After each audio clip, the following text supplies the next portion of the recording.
Bismillahirrahmanirrahim. Assalamualaikum warahmatullahi wabarakatuh.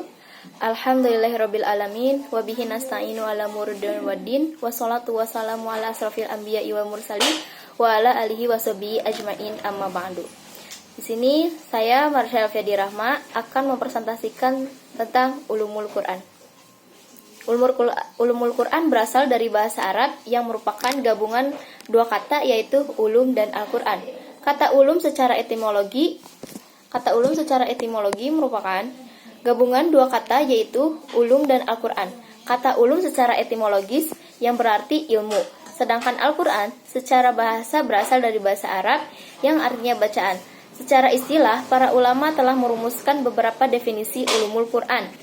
Ini diantaranya, yang pertama, Az-Zarqani mengemukakan ulumul Quran adalah pembahasan-pembahasan yang berhubungan dengan Al-Quran dari segi turunnya, urutan-urutannya, pengumpulannya, penulisannya, bacaannya, penafsirannya, kemu'jizatannya, nasih mahsuhnya, dan penolakan terhadap hal-hal yang menimbulkan keraguan-keraguan terhadap Al-Quran dan lain sebagainya. Manna Al-Qotan mendefinisikan ulumul Quran adalah ilmu yang mencakup pembahasan-pembahasan yang berhubungan dengan Al-Quran dari segi pengetahuan tentang sebab-sebab turunnya, pengumpulan Al-Quran dan urutan-urutannya, pengetahuan tentang ayat-ayat makiyah dan madaniyah, nasih mansukh, muhkam dan mutasyabih, dan hal-hal lain yang ada hubungannya dengan Al-Quran. Ulumul Quran memiliki makna ganda, yaitu makna idofi dan makna alam. Makna idofi adalah suatu ilmu yang membahas metodologi kodifikasi ilmu-ilmu Al-Quran dan objek yang menjadi lebih khusus.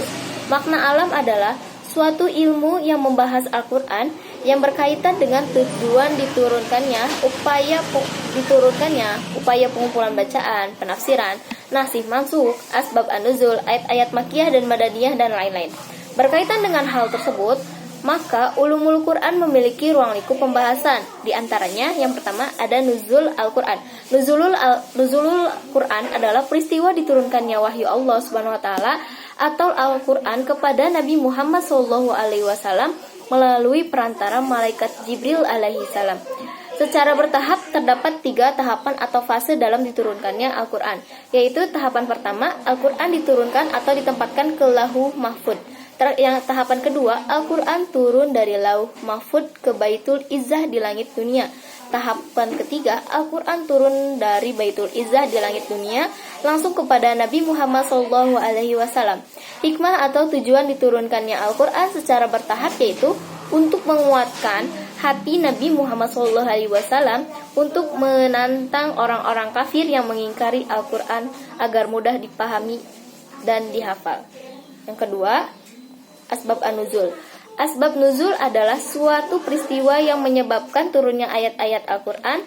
Sebab yang melatar belakangi turunnya Al-Quran.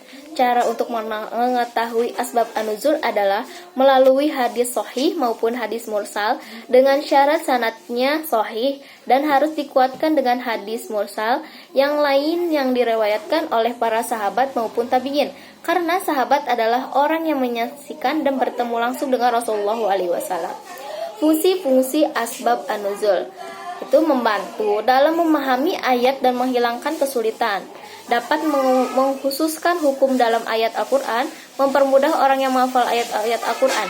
Adapun macam-macam asbab an-nuzul, ada sori, mutamilah, ta'adud, al-asbab wal al-nazil wahid, ta'adud an-nazil wal asbab al-wahid. Yang ketiga, munasabah. Istilah munasabah digunakan untuk mengungkap segi-segi hubungan antar satu ayat dengan ayat yang lain dan satu surat dengan surat yang lain secara rasional atau intuitif atau akli, indrawi atau hisi, imajinatif atau khayali, atau ketergantungan metafisik atau at-talazum az-zihni maupun keterkaitan eksternal atau at-talazum al-khariji.